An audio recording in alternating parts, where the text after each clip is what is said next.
जय श्री कृष्ण। राधे राधे। जय श्री कृष्ण। राधे राधे। जय कृष्ण जय जय कृष्ण कृष्ण कृष्ण जय कृष्ण। जय राधे जय जय राधे राधे राधे जय राधे। जय कृष्ण जय जय कृष्ण कृष्ण कृष्ण जय कृष्ण। जय राधे जय जय राधे राधे राधे जय राधे। जय कृष्ण जय जय कृष्ण कृष्ण कृष्ण जय कृष्ण। जय राधे जय जय राधे राधे राधे जय राधे। जय कृष्ण जय जय कृष्ण कृष्ण कृष्ण जय कृष्ण। जय राधे जय जय राधे राधे राधे जय राधे। सुखदेव जी वर्णन करते हैं कि राजन, श्री भागवत कथा के गत प्रवचन में आपने श्रवण किया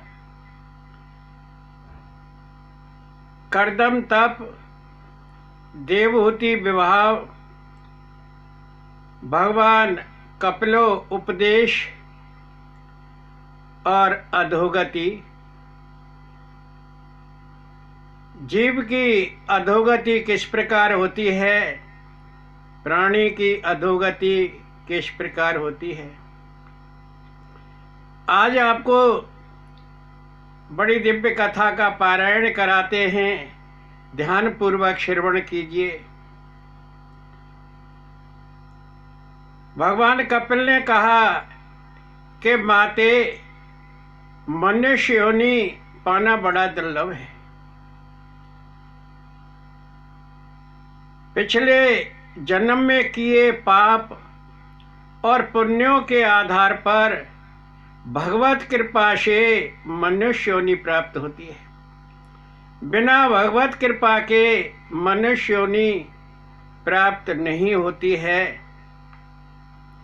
मनुष्य योनि कर्म योनि है, अन्य योनि तो भोग योनियां हैं।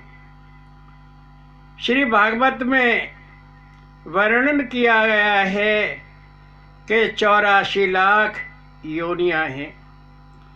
84 लाख योनियों में 83,99,999 योनियां भोग योनि है। केवल वह इस धराधाम पर भोग भोगने के लिए आविर्भाव पाती हैं और भोग भोग कर फिर चली जाती हैं, फिर आती हैं, फिर चली जाती हैं। उनका पुनर्जन्म होता रहता है।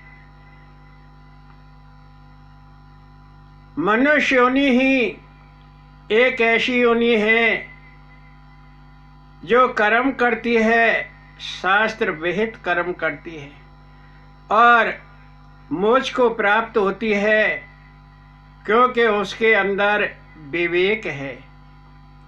इसलिए मनुष्य योनि को कर्म योनि कहा गया है।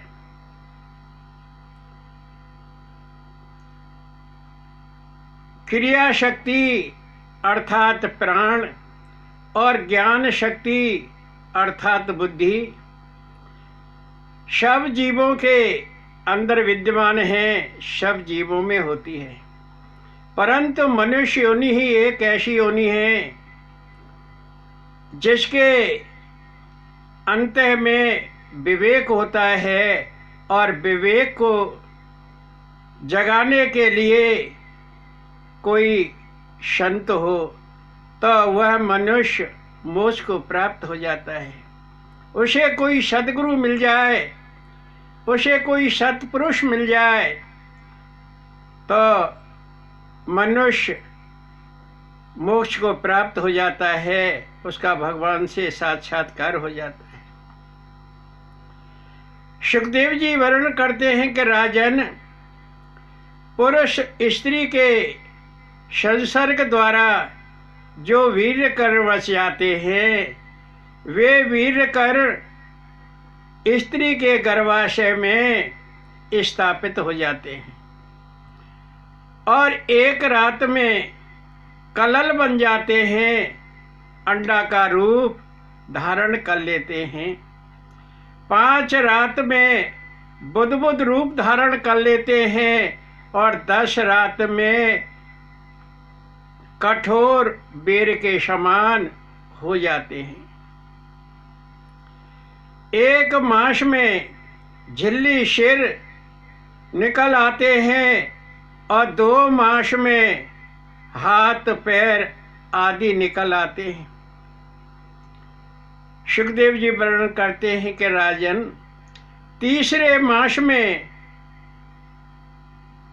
रोम, नख और लिंग निकल आता है।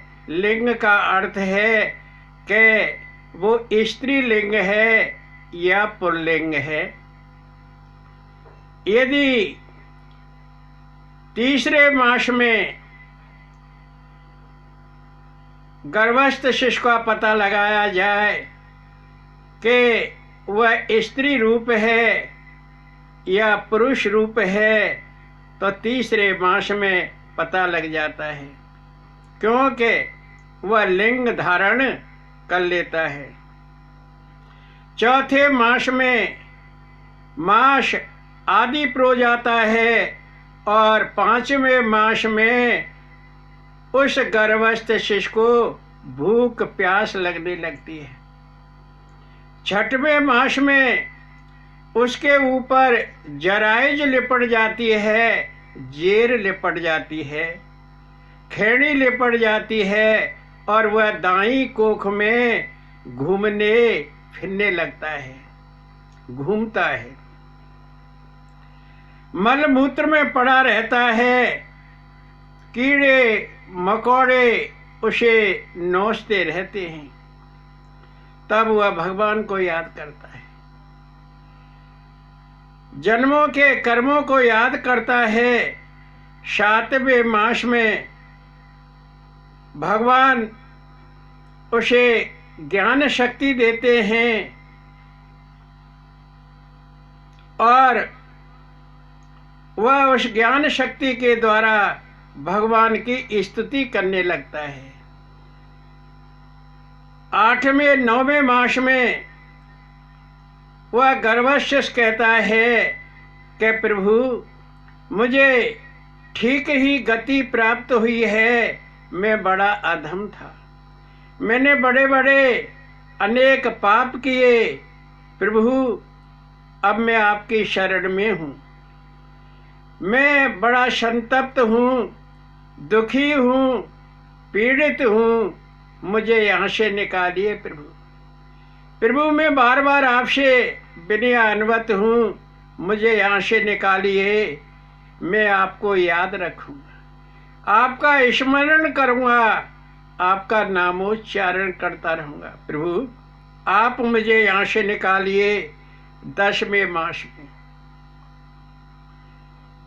जीव भगवान की अनन्य विनय करता है कि प्रभु, मुझे यहाँ से निकालिए। भगवान श्री वासुदेव तो बड़े दयालु हैं, बड़े कृपालु हैं, बड़े अनुग्रहशील हैं। भगवान श्री वासुदेव द्रवित हो जाते हैं, और क्यों न हो, वह अपने भक्त पर द्रवित हो जाते हैं। चाहे भक्त कहीं भी हो, कहीं भी किसी भी हालत में भगवान श्री वासुदेव को पुकारे, भगवान तुरंत उसके पास पहुंच जाते हैं। जब भगवान 10वें मास में गर्भस्थ पर द्रवित हो जाते हैं, अनुग्रह करते हैं, तब प्रसव बाय छोड़ते और वह गर्भाशिष अधोमुख उसमें पड़ा हुआ है और प्रसव वायु उसको बाहर की ओर धकेलती है और वो बाहर निकल आता है। जैसे ही जीव बाहर निकलता है उसकी पूर्व स्मृति अर्थात गर्भ की स्मृति नष्ट हो जाती है। अर्थ हुआ कि वह भूल जाता है, भगवान को याद नहीं करता है, मोह माया में फंस जाता है। अनजान माता पिता उसका लालन पालन करते हैं, वो नहीं जानता है कि मेरे माता पिता कौन हैं। गीले में पड़ा रहता है, रोता रहता है, मैली कुचैली खाट पर पड़ा रहता है, डांस मच्छर उसे खाते रहते हैं। वह सत्य तप दया दान आदि कुछ नहीं करता है, सब कुछ भूल गया। जीव फिरे संसार सागर में अर्थ लोभ मोह और काम में फंस जाता है। सो माते जीव का पुनर्जन्म होता रहता है और उसका मरण होता रहता है। यह आवागमन का चक्र चलता रहता है। कभी जीव जन्म लेता है और फिर मर जाता है, फिर जन्म लेता है, फिर मर जाता है, ये चक्कर चलता रहता है। शो माते श्री, तुम भगवान का कथा श्रवण का पान कीजिए, भगवान का ध्यान कीजिए, भगवान का नामोच्चारण कीजिए। माते, आपका कल्याण होगा, आपका भगवान श्री वासुदेव से साक्षात्कार हो जाएगा और आपको मोक्ष पद की प्राप्ति होगी। पुत्र अपनी माता देवहूति को तत्वोपदेश दे रहे हैं, ज्ञानोपदेश दे रहे हैं। सुखदेव जी वर्णन करते हैं कि राजन, पुरुष रूप भगवान काल हैं। प्राणी के अंदर भगवान जीव रूप में रहते हैं और प्राणी के बाहर भगवान काल रूप में रहते हैं। जीव आत्मा की 7 अवस्थाएं होती हैं। 3 अवस्थाएं हैं, जागृत, स्वप्न, सुषुप्ति। सब जीव भोगते हैं, दिग्दर्शित करते हैं, वो जागते भी हैं, स्वप्न भी देखते हैं और सोते भी हैं। इन 3 से परे 4 अवस्थाएं और होती हैं जो साक्षी रूप में हैं। सुखदेव जी वर्णन करते हैं कि राजन, वो 4 अवस्थाएं कौन हैं? तुरिया अवस्था, तुरियातीत अवस्था, भगवत चेतना अवस्था और ब्राह्मी अवस्था। राजन, जब वो भगवान का नामोच्चारण करता है तो जागृत, स्वप्न, सुषुप्ति 3 अवस्थाओं से परे हो जाता है और वह तुरिया अवस्था में पहुंच जाता है। और तुरिया अवस्था में भगवान का ध्यान करते करते, भगवान का स्मरण करते करते वो तुरियातीत अवस्था में पहुंचता है। फिर तुरियातीत अवस्था के बाद भगवत चेतना में पहुंच जाता है। यह जीवात्मा की 6वीं अवस्था है। जब भगवत चेतना में पहुंचता है तो उसका भगवान से साक्षात्कार हो जाता है, भगवान से बतियाता है। और जब जीव 7वीं अवस्था में पहुंचता है, ब्राह्मी अवस्था में पहुंचता है, तो जीव का और भगवान का एकीकरण हो जाता है। जीव भगवान के एक आत्म भाव को प्राप्त हो जाता है और जीव कहता है कि मैं ही ब्रह्म हूँ, अहम ब्रह्मास्मि, मैं ही ब्रह्म हूँ। इस प्रकार जीव कहने लगता है। यह जीव की 7वीं अवस्था है। सुखदेव जी वर्णन करते हैं कि राजन, भगवान कपिल से सांख्य उपदेश सुनकर देवहूति बड़ी प्रसन्न हुई, बड़ी आह्लादित हुई और मोह और लोभ का पर्दा हट गया और भगवान की भक्ति में लीन हो गई। देवहूति कहती है कि भगवान, ब्रह्मा तो निमित्त मात्र हैं, सच में सृष्टिकार तो आप ही हैं। इस सृष्टि की रचना आपने ही की है। मैं आपकी शरण में हूँ, मैं आपका चिंतन करती हूँ, मैं आपको बार बार नमस्कार करती हूँ। सुखदेव जी वर्णन करते हैं कि राजन, आत्मज्ञानोपदेश देकर कपिल भगवान ने अपनी माता के चरण स्पर्श किए, माता से आशीर्वाद लिया और ईशान कोण की ओर चले गए। देवहूति को पति के वनगमन और पुत्र के वियोग का बड़ा दुख हुआ, बड़ी पीड़ा हुई। देवहूति बड़ी संतप्त हुई और वो बेहुल हो गई और रोने लगी, उसके टप टप आंसू गिरने लगे।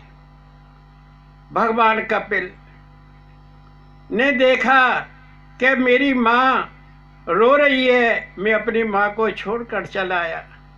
मेरे पिताश्री भी मेरी माँ को छोड़कर चले गए। कपिल भगवान ने पुनः आकर मूर्तवान होकर अपनी माता देवहूति को दर्शन दिए। माता बड़ी प्रसन्न हुई और दर्शन देकर कपिल भगवान फिर ईशान कोण की ओर चले गए और माता देवहूति उन्हीं के ध्यान में पुनः रत हो गई, समाधिष्ट हो गई। अब तो माता देवहूति को देह गेह का पता नहीं, मैं कहाँ पड़ी हूँ। कृष्ण कृष्ण मुरारी मुरारी रट रही है और इस प्रकार भगवान का नामोच्चारण करते करते देवहूति को मोक्ष पद की प्राप्ति हुई। देवहूति ने जहाँ मोक्ष पद प्राप्त किया वह स्थान सिद्ध पद के नाम से विख्यात हुआ और कपिल भगवान दक्षिण की ओर चले गए और वहां जाकर समुद्र के पास पहुंचे। समुद्र ने बड़ा आदर सत्कार किया कि मेरे प्रभु आ गए। पूजा अर्चना की, साष्टांग अभिनंदन किया, प्रणाम किया, नमस्कार किया। समुद्र ने कपिल भगवान को जगह दे दी और तुरंत जगह दे दी और कपिल भगवान वहीं समुद्र में समाधिष्ट हो गए। जय श्री कृष्ण, जय श्री कृष्ण। राजा परीक्षित ने पूछा कि ब्रह्मन स्वयंभुव मनुवंश को विस्तार से बताइए। मैं मनुवंश को विस्तार से सुनना चाहता हूँ। सुखदेव जी वर्णन करते हैं कि राजन, स्वयंभव मनु की रानी शत्रुपा ने 2 पुत्रों को जन्म दिया और 3 पुत्रियों को जन्म दिया। 2 पुत्र कौन हैं? प्रियव्रत और उत्तानपाद, और 3 पुत्री आकुति, देवहूति और प्रसूति। आकुति प्रजापति रुचि को ब्याही, देवहूति कर्दम ऋषि को ब्याही और प्रसूति दक्ष प्रजापति को ब्याही। इन्हीं तीनों कन्याओं के द्वारा सृष्टि का विस्तार उत्तरोत्तर होने लगा। अर्थ हुआ कि सृष्टि की वृद्धि होने लगी। सुखदेव जी वर्णन करते हैं कि राजन, आप मनुवंश को विस्तार से ध्यान पूर्वक श्रवण कीजिए। राजन, रुचि द्वारा आकुति ने यमज रूप में एक पुत्र और एक पुत्री को जन्म दिया। दोनों जुड़वा हुए। पुत्र यज्ञेश्वर कहलाया और पुत्री दक्षिणा। पुत्र का विभाव के अनुसार पुत्र यज्ञेश्वर का लालन पालन स्वयंभुव मनु ने किया और दक्षिणा का लालन पालन मां आकुति ने किया। पुत्र का विवाह में एक शर्त होती है कि पुत्री का पहला पुत्र होगा, उसका लालन पालन नाना करेंगे। तो इस शर्त के अनुसार पुत्र यज्ञेश्वर का लालन पालन स्वयंभुव मनु ने किया। समय अंतराल के बाद यज्ञ पुरुष का विवाह दक्षिणा से हुआ। यज्ञेश्वर द्वारा दक्षिणा ने 12 पुत्रों को जन्म दिया। वो 12 पुत्र कौन हैं? तोष, प्रतोष, भद्र, विभु, शांति, संतोष, इदम, सुदेव, बृहस्पति, स्वहन, रोचन और कवि। ये सब पुत्र मनवंतर में तुसे तत्देव कहलाए। तुसे तत्देव कहलाए। मरीच आदि सप्तर्षि हुए और स्वामी यज्ञेश्वर ही अधीश्वर इंद्र हुए। अब दूसरी पुत्री आकुति की संतति का वर्णन राजन सुनिए। आकुति का वर्णन आपने श्रवण कर लिया। देवहूति की 9 कन्याएं थीं और 9 कन्याएं 9 ऋषियों को ब्याही थीं। कला मरीच को ब्याही थी और कला ने 2 पुत्रों को जन्म दिया, कश्यप और पूर्णिमा। और अनुसुईया अत्रि को ब्याही थी। अनुसुईया ने 3 पुत्रों को जन्म दिया, चंद्रमा, दत्तात्रेय और दुर्वासा। ये तीनों पुत्र ब्रह्मा, विष्णु और महेश के अंश रूप हैं। क्यों?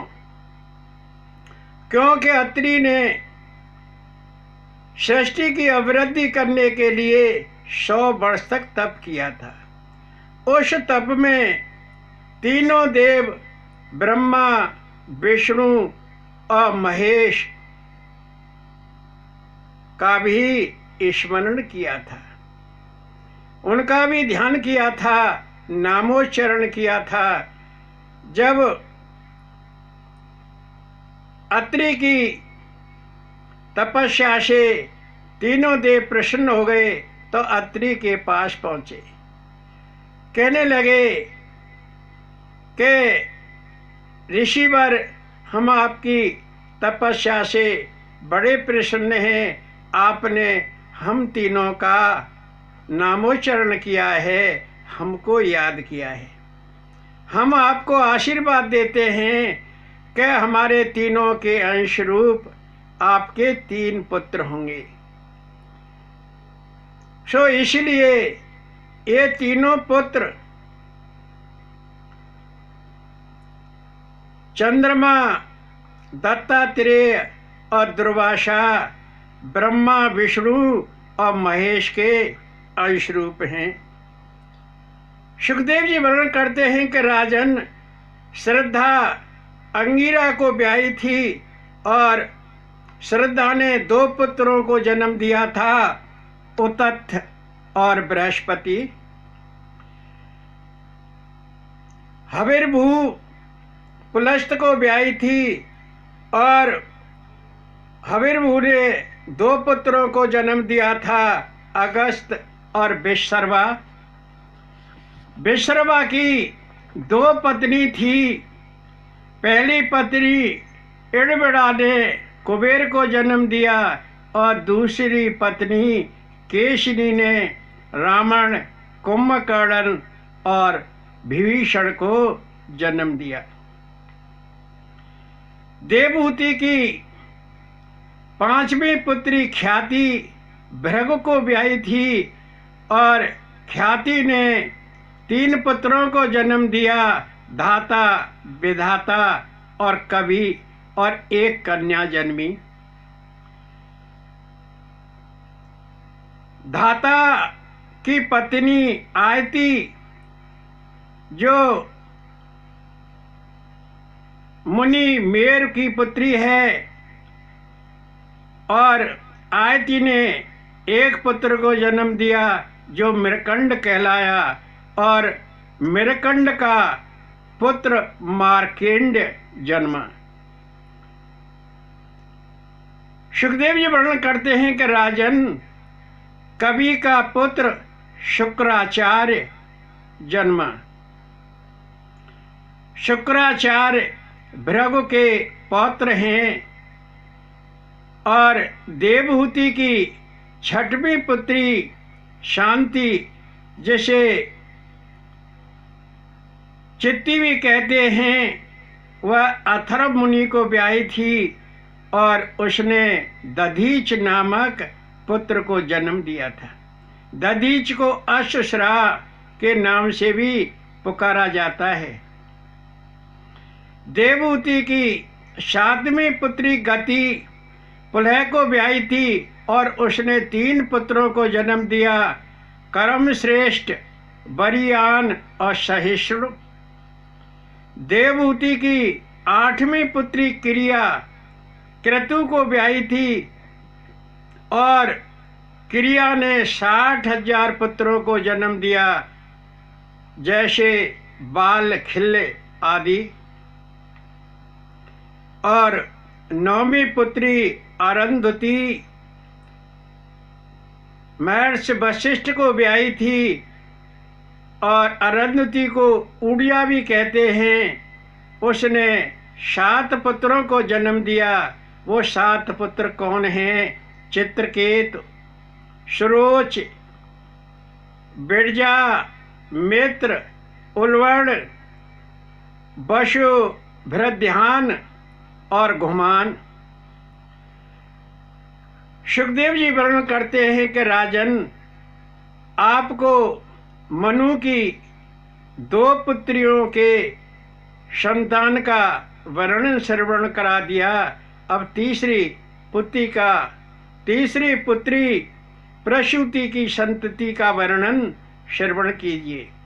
प्रसूति दक्ष प्रजापति को ब्याही थी। प्रसूति ने 9 कन्याओं को जन्म दिया। 16 कन्याओं को जन्म दिया। उन 16 कन्याओं में से 13 कन्याएं धर्म को ब्याही। और वो 13 कन्याएं कौन हैं? मूर्ति, श्रद्धा, मैत्री,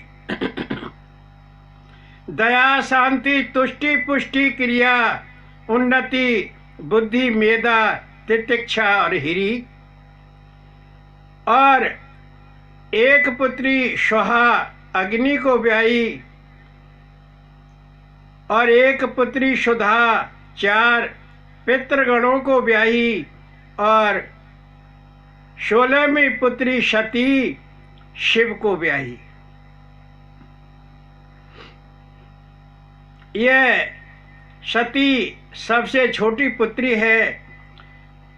धर्म द्वारा मूर्ति के नर नारायण जन्मे। अग्नि द्वारा स्वाहा के 3 पुत्र हुए, पावक, पवनाम और स्वची। उन तीनों पुत्रों के 45 पुत्र अग्नि रूप में हुए।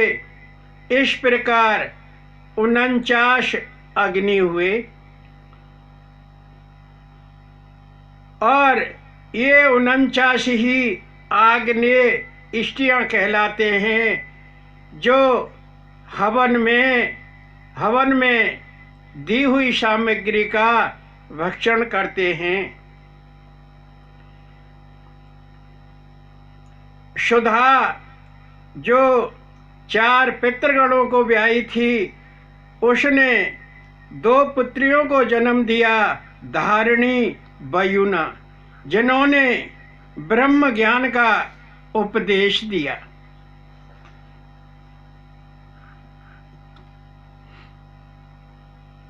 राजा परीक्षित ने पूछा कि मुनिवर, ससुर दक्ष और दामाद शिव में क्यों बैर बंधा था?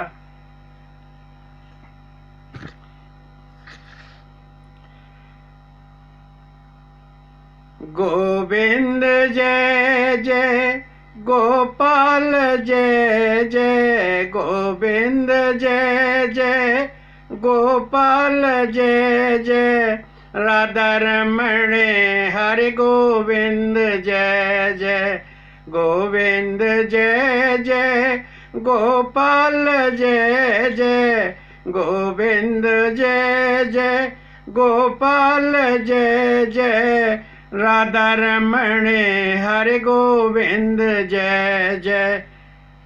तो सुखदेव जी वर्णन करते हैं कि राजन, आपने अति अद्भुत प्रश्न पूछा है। यही प्रश्न विदुर ने मैत्रेय जी से पूछा था। एक बार देव सभा हुई और सारे ऋषि मुनि संत उस देव सभा में विराजमान। दक्ष प्रजापति पधारे। सभी ने दक्ष प्रजापति को प्रणाम किया, अभिनंदन किया, आदर सत्कार किया। परंतु शिव ने दक्ष को प्रणाम नहीं किया। दक्ष प्रजापति ने देखा कि शिव ने मुझे प्रणाम नहीं किया। दक्ष प्रजापति बड़े अमर्ष में भर गए और शिव को कहा, तूने शत कर्मों का लोप कर दिया, तूने मर्यादा भंग कर दी, तू बड़ा अपवित्र अधर्मी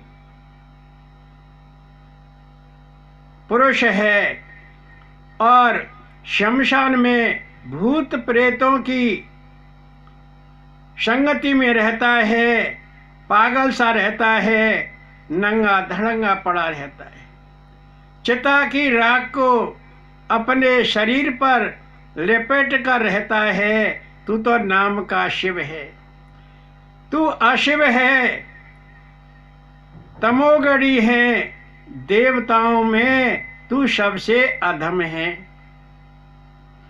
ब्रह्मा के कहने से मैं ब्रह्मा की बातों में आ गया। मैंने अपनी पुत्री सती का विवाह तेरे संग कर दिया। दक्ष ने शिव को शाप दिया कि तू शीघ्र ही पत्नी से वंचित हो और तुझे देवताओं के समान यज्ञ भाग भी न प्राप्त हो। नंदीश्वर ने देखा कि दक्ष ने भोले बाबा को शाप दे दिया है, तो नंदीश्वर ने भी दक्ष को शाप दिया कि तुझे शीघ्र ही बकरा का मुंह प्राप्त हो। ब्रह्मा ने यह सब कुछ होता हुआ देखा, फिर भी ब्रह्मा जी ने दक्ष को देवों का अधिपति नियुक्त कर दिया। जब अधिपति नियुक्त कर दिया तो दक्ष ने कंकल में एक महायज्ञ का अनुष्ठान करने का संकल्प किया। 87,000 वर्ष बाद शिव की समाधि टूटी और भोले बाबा राम राम कहकर उठे। सती यह जानती थी कि जब शंकर भगवान शयन करने के लिए जाते हैं तो उससे पहले राम राम कहते हैं, और जब शयन करने से उठते हैं तो राम राम कहते हैं। मेरे स्वामी उठ गए। जब सती का परित्याग कर दिया था तो शंकर भगवान समाधि में चले गए थे और 87,000 वर्ष तक समाधि में समाधिष्ठ रहे। सुखदेव जी वर्णन करते हैं कि राजन, उसी समय सती ने देखा कि आकाश मार्ग से देवगण अपने शिष्यों के साथ, अपनी पत्नियों के साथ बड़ी तेज गति से जा रहे हैं। सती ने पूछा, स्वामी, ये देवगण कहाँ जा रहे हैं? सब परिवार जा रहे हैं, अपने शिष्यों के साथ जा रहे हैं। शंकर भगवान ने कहा कि देवी, ये सब दक्ष के महायज्ञ में जा रहे हैं। तुम्हारे पिता श्री दक्ष कंकल में एक महायज्ञ का अनुष्ठान कर रहे हैं, ये सब वहाँ जा रहे हैं। सती ने कहा कि स्वामी, हम भी चलें। मैं जब से ब्याह के आई हूँ तब से मैं अपने मायके नहीं गई। मैं भी अपनी मौसियों को देख लूँगी, अपनी बहनों से मिल लूँगी, अपने माता पिता से मिल लूँगी। हम भी चले। तो शंकर भगवान ने कहा कि वो ठीक है, जाना भी चाहिए, क्यों नहीं जाया जाए, परंतु पिता, गुरु, मित्र और स्वामी के यहाँ तो बिना बुलाए भी चला जाना चाहिए, परंतु कुटिल अभिमानी के यहाँ कभी नहीं जाना चाहिए। तुम्हारे पिता मुझसे दोष करते हैं। देवी सती, 6 गुण प्रबल देह, तप, धन, सुकुल, तरुणता, ज्ञान सत्पुरुषों में पाए जाते हैं। यदि यही 6 गुण नीच पुरुष को प्राप्त हो जाएं तो वहां जाकर ये 6 गुण नहीं अवगुण बन जाते हैं। तुम्हारे पिता बड़े अभिमानी हैं, वहां कभी नहीं जाना चाहिए। सती ने बड़ी विनय की। भोले बाबा ने भी बार बार समझाया, लेकिन सती बड़े सोच में पड़ गई। अंततः सती ने विचार किया कि मुझे अवश्य अपने पिता के महायज्ञ अनुष्ठान में जाना चाहिए, और वो चल दी। शंकर भगवान ने देखा कि अब ये मुझसे कभी नहीं मिलेगी। भोले बाबा ने उसकी खेलने की, पूजा की जितनी भी सामग्री थी सारी उसके साथ रखवा दी और अपने गणों को उसके साथ भिजवा दिया। नंदीश्वर साथ गया, हजारों गढ़ सती के साथ गए और सती कंखल में अपने पिताश्री के यज्ञ अनुष्ठान में पहुंची और यज्ञशाला में प्रवेश किया। आदर सत्कार करना तो दूर रहा, दक्ष ने अपनी पुत्री की ओर देखा तक नहीं। सती अपनी माँ से मिली, अपनी मौसियों से मिली, अपनी बहनों से मिली। सबने बड़ा आलिंगन किया, आदर सत्कार किया, परंतु पिता ने उसकी तरफ देखा नहीं। यज्ञशाला में देखा कि मेरे पतिदेव भगवान शंकर का यज्ञ भाग भी नहीं निकाला है। वो बड़ी अपमानित हुई और अपमानित होकर उसने कहा कि पितु शंकर से न बड़ बेलो का, उनका नहीं प्रिय अप्रिय लोका। प्रिय आत्मा वही देहधारी, किसी से बैर नहीं जगकारी। दोष दे उन किया अपमाना, पिता श्री मम खेद बहु नाना। शिव द्वयाक्षर नाम एक बारा, जो जन ले उतरे भव पारा। शिव सुच मूर्ते दोष तुम दीना, पिता श्री आप मंगलहीना। जिन्हों चरणा बिंदु सकामा, करें बैर तुम उन अभिराम। इस प्रकार सती ने अपने पिताश्री को कहा कि आप बड़े मंगलहीन हैं। मेरे पतिदेव तो किसी के बैर नहीं रखते हैं, न उनका इस संसार सागर में कोई प्रिय है न अप्रिय है। तुम उनसे बढ़कर नहीं हो, तुम शिव पवित्र मूर्ति से द्वेष रखते हो। पिताश्री उनके द्वय अक्षर का नाम लेकर सांसारिक जीव इस भव सागर से तर जाते हैं। पिताश्री मुझे ये बड़ा दुख है। फिर सती ने क्या कहा? शिव भगवान की निंदा तुमने की ममता। शिव भगवान की निंदा तुमने की ममता।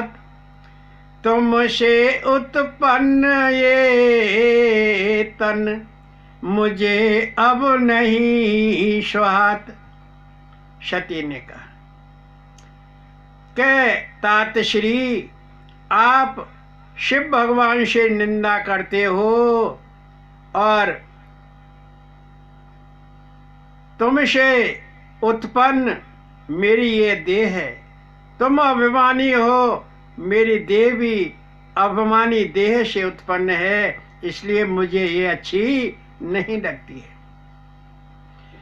योग अग्नि से भस्म शरीरा, अभिमान से मुक्त तन वीरा।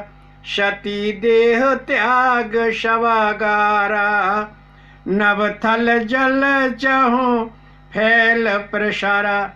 और सती वहीं यज्ञशाला में योगाग्नि में भस्म हो गई।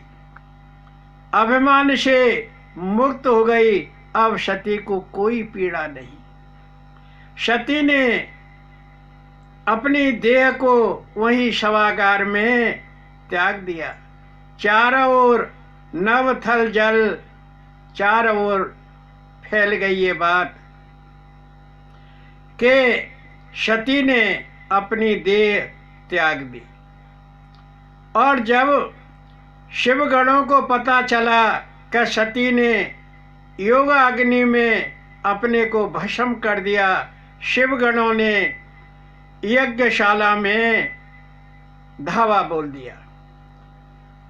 भृगु ने देखा कि ये तो यज्ञशाला को नष्ट कर रहे हैं। भृगु ने दक्षिणा आहुति दी और ऋभु देव को प्रकट किया और ऋभु ने सब शिवगणों को मार मार कर भगा दिया। नारद जी ये सारा वृतांत देख रहे थे। नारद जी ने भूतनाथ को जाकर बताया, भोले बाबा को जाकर बताया और शिव ने अमरश में भरकर पृथ्वी पर एक जटा मारी और एक दिव्य पुरुष प्रकट हुआ। उसका नाम वीरभद्र, उसके 1000 हाथ और 3 मुख। शिव भगवान के सामने खड़ा हो गया कि प्रभु मैं आपकी क्या सेवा करूं। शंकर भगवान ने कहा कि आप कंखल जाओ और वहां दक्ष का सब कुछ तहस नहस कर दो। वीरभद्र कंखल में दक्ष की यज्ञशाला में पहुंचे और वहां सब कुछ तहस नहस कर दिया। मणिवान ने भृग को पकड़ लिया, वीरभद्र ने दक्ष को कैद कर लिया और सारा यज्ञ शिवगणों ने तहस नहस कर दिया। चंडीस ने पूषा के दांत तोड़ दिए, नंदी ने भगदेव के दांत तोड़ दिए और भृग की दाढ़ी मुंह उखाड़ दी।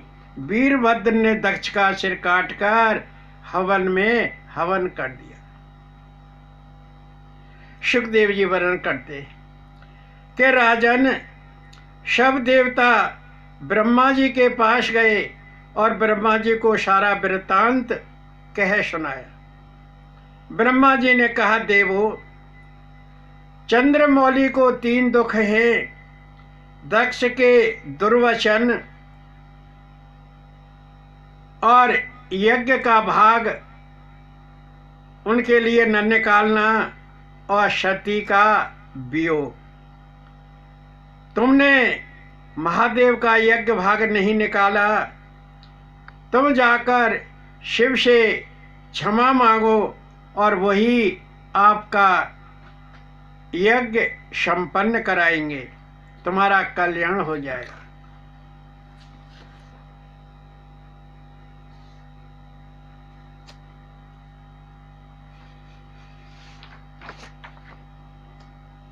ब्रह्मा जी देवों को लेकर कैलाश पर गए और हिमालय पर कुबेर की अलकापुरी देखी। वहाँ सौगंधिक नाम का वन देखा, वहीं पर बट वृक्ष देखा जो 100 योजन ऊंचा और 75 योजन तक फैला हुआ था। बट वृक्ष के नीचे चंद्रमौली के दर्शन किए सनकादि सेवारत हैं। ब्रह्मा जी ने कहा कि भूतनाथ दक्ष पर दया करो, उनका यज्ञ पूर्ण कराओ। भूतनाथ ने कहा कि ठीक है प्रजापति ब्रह्मा जी, दक्ष के बकरा का सिर जोड़ दो और भृग के बकरा की दाढ़ी मूछ जोड़ दो और दक्ष का यज्ञ संपन्न कराओ। सुखदेव जी वर्णन करते हैं कि राजन जो शिव नंदक होते हैं उनको बकरे का सिर प्राप्त होता है और यज्ञ पुनः होने लगा और भगवान श्री वासुदेव प्रकट हुए। दक्ष के सामने भगवान श्री वासुदेव, दक्ष ने भगवान श्री वासुदेव की स्तुति की। भगवान ने कहा कि दक्षे, मैं ही ब्रह्मा विष्णु और महेश हूँ, विश्व का सृजक, पालक और संहारक भी मैं ही हूँ। जब भगवान श्री वासुदेव ने इतना कहा, दक्ष ने भगवान श्री वासुदेव के चरण पकड़ लिए, साष्टांग प्रणाम किया और शिव से क्षमा मांगी। और सती दक्ष की यज्ञशाला में भस्म हो गई और वही सती हिमालय की रानी मैना के गर्भ से प्रकट हुई। निवृत्ति धर्म के आचार्य शिव हैं और प्रवृत्ति धर्म के आचार्य भगवान श्री कृष्ण हैं। जय श्री कृष्ण, राधे राधे। जय श्री कृष्ण, राधे राधे।